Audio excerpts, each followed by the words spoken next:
အားလုံးပဲမင်္ဂလာပါကျွန်တော်ရဲ့ YouTube channel နဲ့ပြန်လည်ကြိုဆိုပါရစေအခုဗီဒီယိုလေးမှာတော့ကျွန်တော်26.88 ဒေါ်လာထုတ်ခဲ့တဲ့ website နဲ့အလားတူပေါ့နော်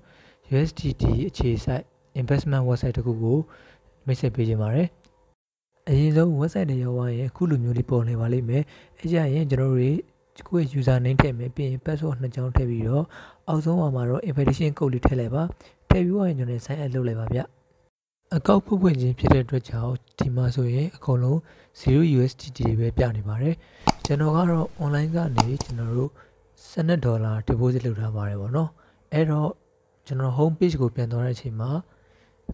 ဒီမှာလဲ$12လာပြနေပါတယ်ပြနေပြီးတော့ principal ဆိုတော့ကျွန်တော်ယင်းနှိမ့်ညွှန်တာလုံးဝမရှိသေးပါဘူး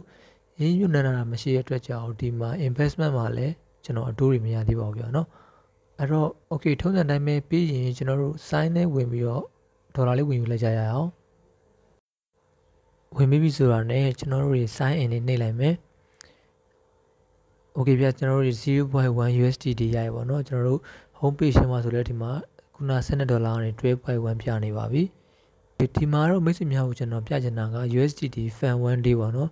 တရက် investment လုပ်တဲ့ plan လေးကျွန်တော်ပြချင်ပါတယ်အဲ့တော့ကျွန်တော်တို့အဲ့ plan လေးကိုသွားပြီးတော့ invest လေးနှိပ်လိုက်ပါနေပြီးဝင်ဆိုတာနဲ့ကျွန်တော်တို့ invest လုပ်ချင်တဲ့အမောက်ကိုရိုက်ထည့်မယ်မိတ်ဆွေများ30ဆိုလဲ30ပေါ့နော်ကျွန်တော်ကတော့ဒီမှာ$12ဖြစ်တဲ့အတွက်ကြောင့်$12ကျွန်တော် investment လုပ်လိုက်မယ်ဒီမှာဆိုရင်ကျွန်တော်ပြန်ရမယ့်$12.58 USDT ပြနေပြီးတော့ကျွန်တော် principal ကျွန်တော်ယင်းနှိမ့်မြုပ်နှံခဲ့တာ$12နဲ့အတိုးအနေနဲ့ 0.48 USDT ကျွန်တော်ရမှာပါပြီးရင်တော့ account setting တွေကိုကျွန်တော်တို့သွားလိုက်ပါပြီးတော့ဒီမှာကိုယ့်ရဲ့ email profile လေးကျွန်တော်တို့လုပ်လိုက်ပါပြီးတော့ဆိုတော့ wallet management ပေါ့နော်ကျွန်တော်တို့ကိုပြန်ရလာတဲ့အကျိုးမြတ်တွေကို withdraw လုပ်ဖို့အတွက်ဒီ wallet management လေးကိုကျွန်တော်တို့နှိပ်ပါနှိပ်ပြီးညာဘက်ထောက်မှာ plus sign လေးရှိရဗျအဲ plus sign လေးကိုနှိပ်ပြီးတော့လမ်းကြောင်းကတော့ကျွန်တော် TRC20 ဖြစ်နေလိမ့်မယ်ပြီးတော့ရင်ကိုယ့်ရဲ့ address လေးထည့်ဖို့အတွက် Binance ထဲမှာကျွန်တော်တို့ spot ကနေပြီးတော့ USDT လေးကိုကျွန်တော်ရွေးမယ်ပြီးရင် deposit နှိပ်မယ် deposit နှိပ်ဖို့ဆိုတော့ဒီမှာ address လေးပေါ်လာပြီဗျ address လေးပေါ်သွားဆိုတော့အဲ address လေးကိုကျွန်တော်တို့ copy ကူးမယ် copy ကူးဖို့ဆိုတာနဲ့ကျွန်တော်တို့ USDT website ထဲမှာပြန်ပြီးတော့ page ပြန်ချလိုက်မယ်ပေါ့နော်ချလိုက်ဖို့ဆိုတော့ကျွန်တော်တို့ save လုပ်လိုက်မယ်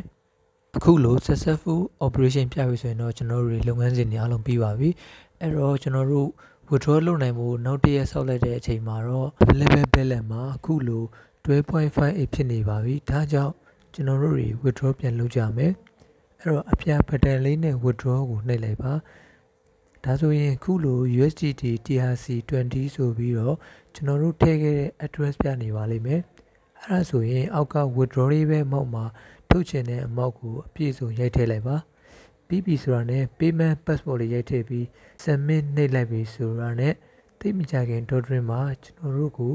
မေးကနေတစ်ဆင့်ကျွန်တော်တို့ထုတ်ထားတဲ့အမောက်ဝင်လာတယ်ဆိုတာကိုလာပြနေပါတယ် Binance နဲ့ကိုလည်းဝင်ကြည့်လိုက်ရင်အခုလို USDT အမောက်ရောက်ရှိနေမှာဖြစ်ပြီးတော့ဒါအပြင်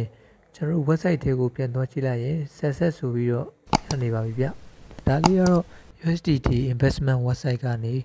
ပတ်စံပုံမှန်ရနိုင်တဲ့နည်းလမ်းလေးပဲဖြစ်ပါတယ်မိတ်ဆွေများလည်းဝင်ရောက်ပြီးတော့ investment လုပ်ချင်ရင် video လေးရဲ့ description မှာကျွန်တော် link လေးချပေးထားပါတယ်နော်မိတ်ဆွေများ USDT website ကနေပတ်စံပုံမှန်ထုတ်နိုင်ကြပါစေလို့ပြောချရင်းနဲ့ပဲ